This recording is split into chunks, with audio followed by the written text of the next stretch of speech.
എനിക്കും പിന്നെ എൻ്റെ ഒരുപാട് ഫ്രണ്ട്സിനും ഉണ്ടായിരുന്ന ഡൗട്ടായിരുന്നു. നമ്മളൊരു വണ്ടി സെറാമിക് കോട്ടിങ് ചെയ്ത് കഴിഞ്ഞാൽ നമുക്ക് വീട്ടിൽ അത് വാഷ് ചെയ്യുന്നതിന് കുഴപ്പമുണ്ടോ? അല്ലെങ്കിൽ ഒരു കാർ വാഷിൽ കൊണ്ട് കൊടുക്കുകയാണെങ്കിൽ, ഇപ്പോൾ നോർമൽ കാർ വാഷിൽ കൊണ്ട് കൊടുക്കുകയാണെങ്കിൽ നമ്മൾ ഇതിന് ഇൻസ്ട്രക്ഷൻസ് കൊടുക്കേണ്ടതായിട്ടുണ്ടോ? ഈ കോട്ടിങ് മോശമായി പോയിരിക്കും. സോ കാൽഗറിയിൽ നമ്മൾ സെറാമിക് കോട്ട് ചെയ്യുമ്പോഴും ഡെലിവറി ടൈമിൽ 3 മൈക്രോ ഫൈബർ ക്ലോത്ത് കോംപ്ലിമെന്ററി ആയിട്ട് കൊടുക്കാറുണ്ട്. അത് കൂടാതെ തന്നെ വാഷ് ചെയ്യേണ്ട മെത്തേഡ്സ് കസ്റ്റമേഴ്സ് ഡ്രൈവേഴ്സ് പ്രോപ്പറായിട്ട് പറയാറുണ്ട്. ഞാൻ എക്സ്പ്ലെയിൻ ചെയ്തത് ബേസിക്കലി പ്രഷർ വാഷ് വേണമെന്നില്ല. It's not at all compulsory. Pressure wash ഇല്ലെങ്കിൽ മെയിൻ ഇതെന്ന് പറഞ്ഞാൽ 2 ബക്കറ്റ് വാഷ് ചെയ്യാം. ഞാൻ നമ്മൾ ഫസ്റ്റ് ഓസ് എടുത്തിട്ട് അതിന്റെ അറ്റ ഇങ്ങനെ പിടിക്കുമ്പോഴേ നല്ല പ്രഷറിൽ വെള്ളം, പ്രഷറിൽ ഫുള്ളും പൊടികളും എല്ലാം കളഞ്ഞിട്ട് ഒരു ബക്കറ്റിനകത്ത് ഷാമ്പു ഒഴിച്ചിട്ട് കൈ വെച്ച് നല്ല ആക്കി കഴിഞ്ഞാൽ പതഞ്ഞു വരും. അതിനകത്തുനിന്ന് ഒരു തുണി എടുത്തിട്ട് നമ്മുടെ ടോപ്പ് തൊട്ട് ഡോർ ഹാൻഡിലിന്റെ അവിടെ എല്ലാ വണ്ടികൾക്കും ഒരു കട്ട് കാണും, ബോഡി ഷേപ്പിലെ ലൈൻ കാണും.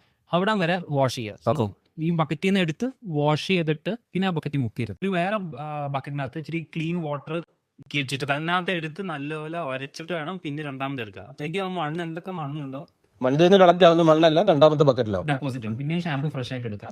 പിന്നെ ആ ഒരു ഡോർ ലൈനിന്റെ താഴെ വേറെ മൈക്രോ ഫൈബർ ക്ലോത്ത് യൂസ് ചെയ്യുന്നത്. ഇതെന്ന് വെച്ചാൽ എപ്പോഴും ചെളിയിൽ അടിച്ചു കയറുമ്പോഴും ചെളി തങ്ങി നിൽക്കുന്നത് ആ ഡോർ ലൈനിന്റെ താഴെയുള്ള പോർഷനിലായിരിക്കും. ഒരിക്കലും താഴെ വൈപ്പ് ചെയ്ത് മേളിലോട്ട് വൈപ്പ് ചെയ്യരുത്. അതാണ് ഈ മണ്ണ് ഫുള്ളും കളക്ട് ചെയ്തിട്ട് മേളിൽ ഫുള്ളും ബോഡി സ്ക്രാച്ച് ആവും. ഇത് മെയിൻ ആയിട്ട് ഇമ്പോർട്ടന്റ് ആയിട്ട് ചെയ്യുക. എന്നിട്ട് അവസാനം ഫുൾ അടിച്ചു കഴിഞ്ഞിട്ട് ഒരു ക്ലോത്ത് വെച്ച് ടോപ്പ് ചെയ്യുന്ന ബോട്ടത്തിലോട്ട് വൈറ്റ് ചെയ്തെടുത്താൽ 2 ക്ലോത്ത് യൂസ്, ഇതിലും 2-3 ക്ലോത്ത് യൂസ് ചെയ്യുകയാണെങ്കിൽ ബെറ്റർ.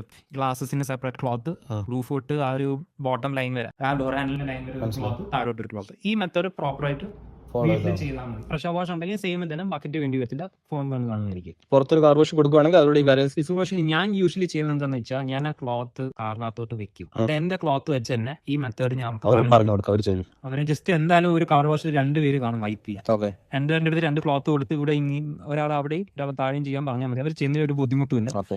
കഴിഞ്ഞിട്ട് പിഴിഞ്ഞിട്ട് എല്ലാം കാർ വാഷിന്റെ അവിടെ എയറിന്റെ ഇത് കാണുന്നത് അത് വെച്ച് അടിച്ച് ഉണക്കിയിട്ട് ഡിക്കിക്കകത്ത് വെച്ചാൽ മതി. വീട്ടിൽ വന്ന് നമുക്കാണത് ഇറങ്ങത്തപ്പുള്ളൂ. അങ്ങനെയാണെങ്കിൽ കാർ ഇച്ചിരിയും കൂടെ പ്രൊട്ടക്റ്റഡ് ആയിരിക്കും. പിന്നെ മെയിൻലി ഇച്ചിരി പൊടിയുണ്ട്, ഇച്ചിരി ഇതുണ്ടെന്ന് വെച്ച് എപ്പോഴും ഫുൾ കാർ വാഷ് ചെയ്യരുത്. വീക്ക്ലി വൺസ് സെറാമിക് ചെയ്ത പട്ടിയാണെങ്കിൽ വീക്ക്ലി വൺസ് കാർ വാഷ് ചെയ്യരുത്.